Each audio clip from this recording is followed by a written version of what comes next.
So, thoughts for My Little Pony Season 8, Episode 4, Fake It Till You Make It, the Fluttershy episode.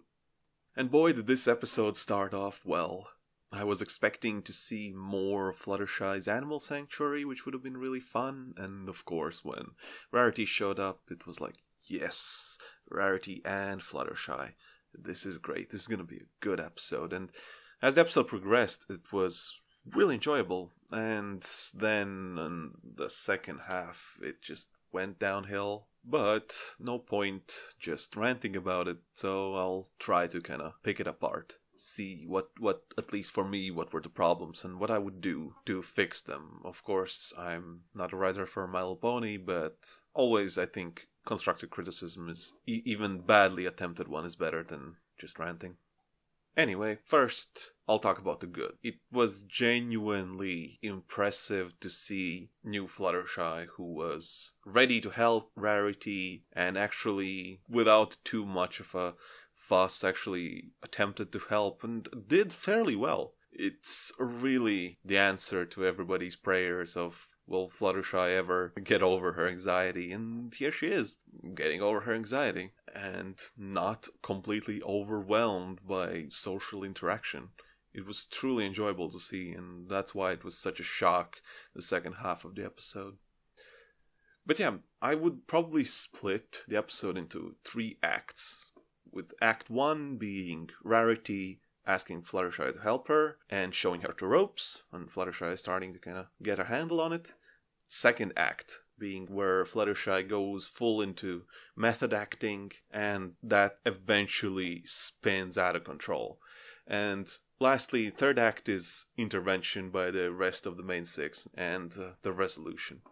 So, Act 1 is mostly fine. Like I said, Fluttershy gets asked by Rarity. Is a funny montage of Rarity asking everybody else, of course, because she's already had Season 1 experience on not forcing Fluttershy to help her out. But Fluttershy accepts, and everything's fine. And so we progress to Act 2, and Act 2 starts off well. Fluttershy eventually starts acting out the part of a shop pony, which quickly turns into method acting, and obviously method acting being completely embodying the character that you're acting. And even Act 2 was fine. All the Fluttershy's characters were funny, and her interactions with the customers were fun. It was like a good satire, amusing but not like overbearing and cynical. And all the customers too were fun and interesting. The problems start when Fluttershy goes too far towards the end of the second act. Basically, even during my reaction, I said, I think when Fluttershy started yelling at the raccoons, at her animal friends, I said, this should be peak jerk Fluttershy. If it stops here and now we de-escalate this, it'll be a good episode. But it didn't stop there, it went on for quite a while. And this episode essentially suffers from the same issue as a lot of MLP episodes that aren't so great, is because the conflict is often internal. If you extend it for the sake of the punchline and for the sake of filling the episode time, it makes the involved character the punchline. And that does not feel good because you really care for these characters. You really like them. And that's part of the charm of MLP, and that's why it feels so bad when these characters become the punchlines. And as such, Act 3 already starts as a complete mess. All the problems that started to sprout in Act 2 have bloomed, and we have a complete jerk Fluttershy that isn't funny anymore, is straight up abusing customers, which doesn't even make that much a sense. Because, well, originally it was like a clever idea to portray this sort of marketing where Fluttershy is oppressive and convincing the customers that they need what Rarity for You is selling, rather than answering their questions and giving what they want, because, well, blah blah blah, customers indecisive, they don't really know what they want, etc, etc. That's all fine, as kind of like a side note, but why does Fluttershy just attack them and bemean them? Because it doesn't really result in them buying anything, and it's not really explained, and it doesn't really make much sense, other than, ho ho ho, look how far Fluttershy has gone, look how out of the box she is. Yeah. And the second big problem, so the first problem is that Fluttershy goes way too far for way too long. And the second problem is that why are the main six being brought in here? Aside from like straight up like weird inconsistencies, like the raccoons just getting to Ponyville, then going back to Manhattan, then to Canterlot, then back to Manhattan, the whole group that is. That completely aside, we didn't really need the main six here because all we really accomplished is to help deliver some jokes with the help of Fluttershy, which were funny, don't get me wrong, but they feel kind of pointless because in the end, Rarity solves everything by herself. The ending scene is fine, but because it followed such a weird episode, it still feels kind of meh. But I don't really want to comment on that too much because it's just there.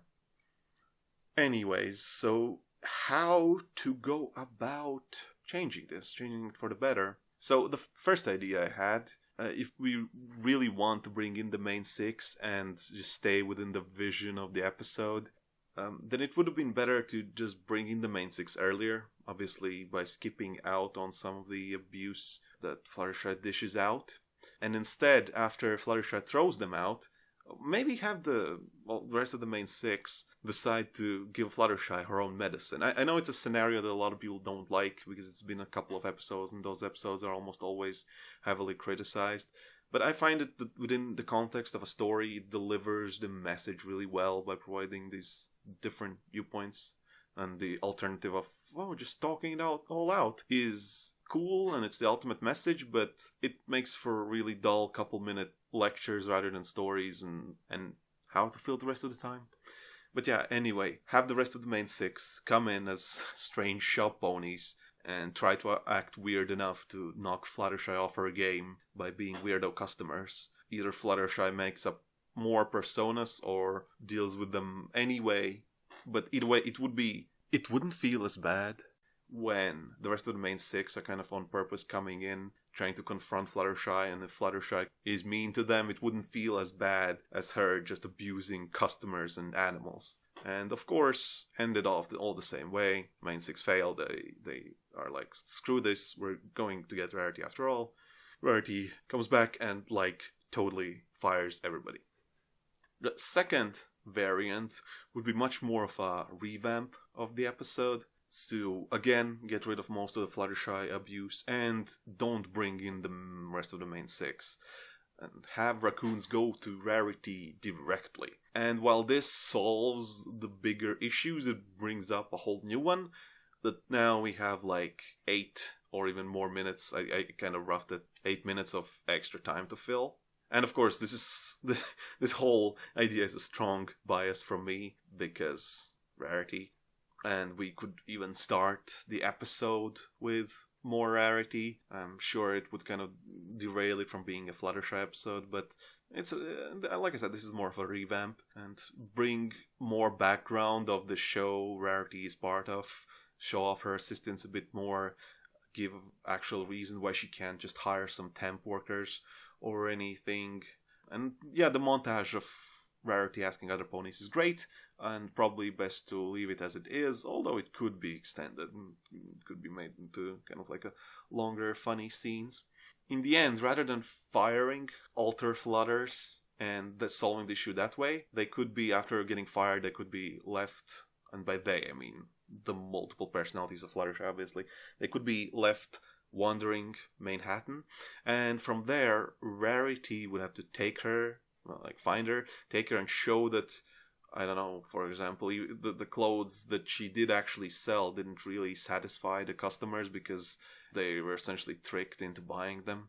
It's maybe a little bit like starry-eyed solution, buyer's remorse and everything, but it would be kind of like, hey Fluttershy, these shallow personalities really mess things up, so how about you discard them and just be Fluttershy?